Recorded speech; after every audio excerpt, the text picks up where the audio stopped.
चलिए गाइस एक और विचित्र घटना सुनाता हूं। अमेरिका के ओहियो में एक 63 साल के बंदे ने गजब तरीके की चोरी को अंजाम दिया।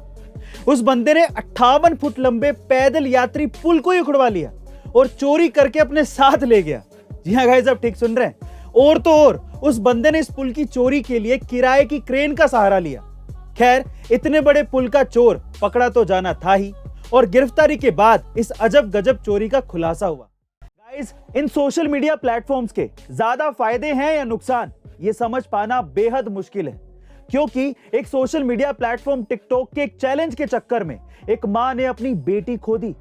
दरअसल हुआ कुछ यूं कि यूएस की एक 10 साल की लड़की टिकटॉक के एक ब्लैकआउट चैलेंज को कर रही थी, जिसमें हिस्सा लेने वाले को तब तक अपनी सांस रोकनी थी जब तक कि वो बेहोश ना हो जाए। और इसी चैलेंज को पूरा करने के चक्कर में उस लड़की ने अपनी जान गंवा दी। इस पर उसकी दुखी मां ने सभी माओं को यह सलाह दी है कि अपने बच्चों के फोन जरूर चेक करते रहें, क्योंकि आपको ये नहीं पता कि आपका बच्चा फोन पर कौन सी खतरनाक चीज कर रहा है।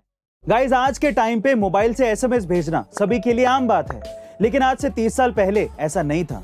क्योंकि जब आज से 30 साल पहले साल 1992 में पहला मैसेज भेजा गया था तो लोगों को काफी हैरानी हुई थी, क्योंकि उस समय मोबाइल से एक दूसरे को मैसेज भेजना किसी सपने से कम नहीं था। और अब 30 साल बाद साल 1992 में किया गया दुनिया का पहला एसएमएस फिर से चर्चा में है, क्योंकि उस एसएमएस को करीबन 92 लाख रुपयों में नीलाम किया गया है।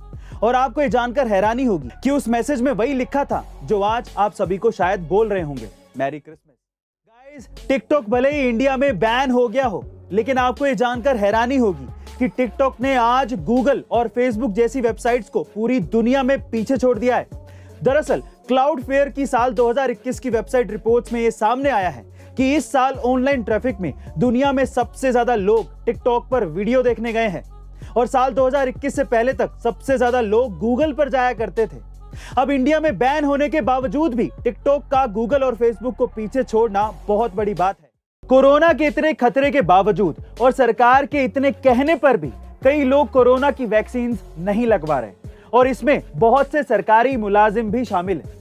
तो इस पर पंजाब की गवर्नमेंट ने सख्त कदम उठाते हुए ये कहा है कि इस बार उसी सरकारी नौकर को सैलरी मिलेगी जो वैक्सीन सर्टिफिकेट का नंबर देगा, और जो ये नंबर जमा नहीं करवाएगा उसे सैलरी नहीं दी जाएगी। गुजरात के वापी के एक बंदे के साथ उसके 12 घर वालों ने गजब का धोखा कर लिया।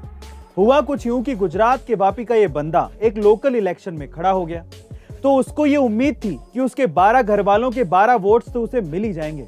पर दुख की बात यह थी कि उस लोकल इलेक्शन में उस बंदे को सिर्फ एक वोट मिला, और वो भी खुद का। उसे उसके 12 घर वालों तक ने वोट नहीं दिया। गाइस, दुनिया में सबसे बड़ा धोखा वही है जब उसके अपने उसकी पीठ के पीछे छुरा घोंप दे। गाइस, अगर आप गेम लवर्स हैं और मोबाइल पर गेम्स खेलते हैं तो आपने कैंडी क्रश के बारे में तो जरूर सुना होगा, पर आप लोग ये जानकर हैरान रह जाओगे कि जिस गेम को हम लोग फ्री में खेलते हैं वो गेम साल भर में करोड़ों रुपया छापता है। जी हाँ गाइस, आप ठीक सुन रहे हैं। इस गेम को 12 अप्रैल 2012 को रिकार्डो जाकोनी ने लॉन्च किया था, और लॉन्च के पहले ही साल में इस गेम ने $77 मिलियन का रिवेन्यू जनरेट कर लिया था।